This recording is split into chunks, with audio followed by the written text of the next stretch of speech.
مولانا روم نے مثال دی ہے، وہ کہتے ہیں بندے دیکھ تیری زندگی گزر گئی اعمال اور عبادات کرتے ہوئے، اگر نفس کا چوہا تیری گندم کو کھانے والا، چھپ چھپ کے کھانے والا نہ ہوتا تو 40 سال میں جو کچھ کیا اس کا اثر کچھ تو ہوتا تیری زندگی پر۔ آپ سمجھے بات؟ وہ کہتے ہیں دیکھ تو نے 40 سال نمازیں پڑھی ہیں، ان نمازوں کا اثر تیری طبیعت پہ کیا ہوا یہ دیکھنا ہے۔ اجر اور ثواب میں نے ہر بار کہا اس کا حساب ہمارے ہاتھ میں نہیں ہے، وہ قبولیت پر منحصر ہے، مولا قبول کرنے والا اور اللہ ہی اجر دینے والا، وہ سبجیکٹ جدا ہے، وہ جدا سبجیکٹ ہے۔ بات ہو رہی ہے عبادات کا اثر آپ کی ہماری طبیعت پہ کیا ہوا، اس طبیعت کے اخلاق کتنے سنورے، اس طبیعت میں کتنی شستگی آئی، کتنی شستہ ہوئی طبیعت، کتنی نرم ہوئی اللہ کے حضور سجدے کر کر کر کر کر سبحان ربی العظیم سبحان ربی الاعلی، ماتھا زمین پہ ٹیک ٹیک کر 50 سال گزر گئے، 40 سال گزر گئے مناجات کرتے،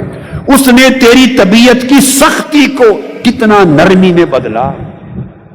تیرے من کا اندھیرا کتنا دور ہوا،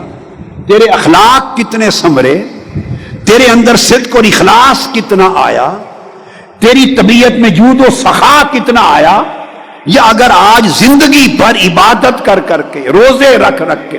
نیکیاں کر کر، تسبیح ورد وظیفے،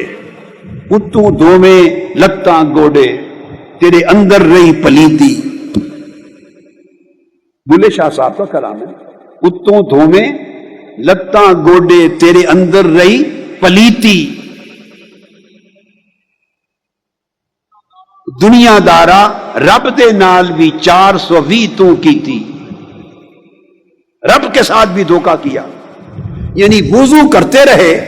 50 سال 60 سال گزر گئے، وضو کر کے لتاں گوڑے دھوتے رہے، پاؤں ہاتھ بازو چہرے اس کو دھوتے رہے مگر من کو نہ دھویا، پانی گراتے رہے بہتا رہا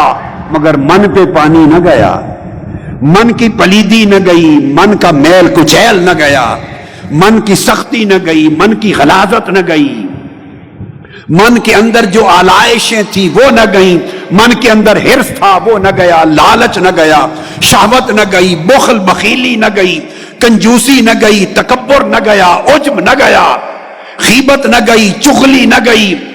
دل کی تنگی نہ گئی، نفرت نہ گئی، کدورت نہ گئی، دنیا کا حرص لالچ طلب نہ گئی، جاہ طلبی نہ گئی، منصب طلبی نہ گئی، عزت طلبی نہ گئی، میں نہ گئی۔ بندہ سوچتا ہے،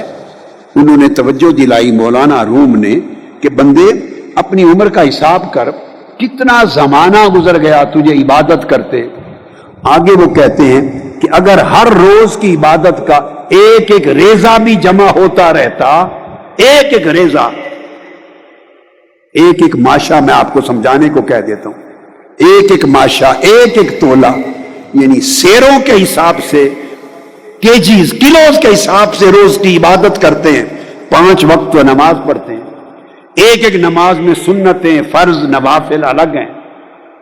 پھر اس سے قبل وضو کرتے ہیں، یہ سب عبادت ہے، قبلہ رخ ہوتے ہیں، چہرے کو مولا کے گھر کی طرف آگے کھڑا کرتے ہیں، نیت کرتے ہیں، 10 بستہ کھڑے ہوتے ہیں، پھر اس کے اندر اللہ کا ذکر اذکار تلاوت کرتے ہیں، پھر دعا مانگتے ہیں، پھر تسبیحات کرتے ہیں، استغفار کرتے ہیں، درود پاک پڑھتے ہیں، کئیوں کا تلاوت کا معمول، وہ تلاوت کرتے ہیں۔ اگر ساری دیگر نیک اعمال، لوگوں کے ساتھ بلائی کر، احسان کر، ہر چیز کو جمع کر، اور جمع کر کے وہ پوچھتے ہیں کہ تو 40 50 30 سال کا حساب لگا، اگر ہر روز ایک ایک رتی، جس کو میں کہہ رہا ہوں ایک ایک ماشا، وہ تو ریزہ ریزہ کا لفظ بولتے ہیں، ایک ایک ریزہ بھی ہر روز کا جمع ہوتا رہتا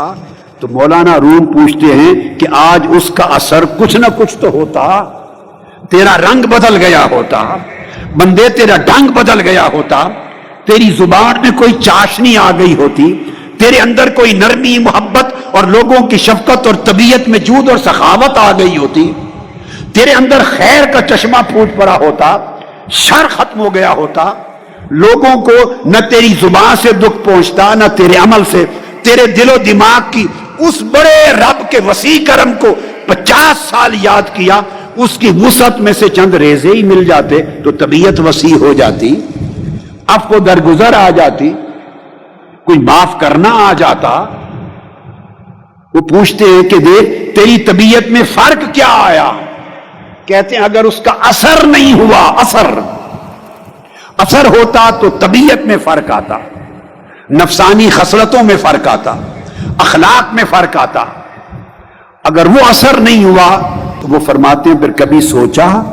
کہ اس کی وجہ کیا ہے؟ وہ کہتے ہیں وہ تیرے اندر چوہا ہے نفس کا, وہ تیری گندم کو کھائے جا رہا. تو بوریوں میں گندم جمع کرتا ہے, نفس کا چوہا اس کو کھاتا رہتا ہے. اس لیے اثرات جمع نہیں ہوتے انسان کی زندگی میں. اس بات کو سمجھ گئے؟ اب 10 دنوں میں آپ نے بہت کچھ جمع کر لیا, اپنے من کی بوریوں میں جمع کر کے لے جا رہے ہیں. اس من کی بوری کو چوہوں سے بچانا ہے. کیا؟ چوہوں سے بچانا ہے. بہت قسم کے چوہے ہیں جو نفس نے چھوڑ رکھے ہیں. نفس نے, جس کو میں نے سارے نام لیے نا ابھی, شہوت بھی ایک چوہا ہے, عزت طلبی بھی ایک چوہا ہے, حرص اور لالچ بھی ایک چوہا ہے, انا عجب اور کبر بھی ایک چوہا ہے, غیبت کدورت بھی ایک چوہا ہے. یہ سینکڑوں چوہے ہیں طرح طرح کے. کسی کے من کی بوری کو کوئی چوہا لگ جاتا ہے, کسی کے من کی بوری کو کوئی اور چوہا لگ جاتا ہے. مختلف قسموں کے چوہے لگ جاتے ہیں اور آپ اعمال کی گندم جمع کرتے ہیں, اعمال کا اناج, اور نفس کی یہ جو رذائل خسیسہ کے چوہے ہیں یہ ان کو کاٹ کاٹ کر کھا کے ختم کرتے چلے جاتے ہیں.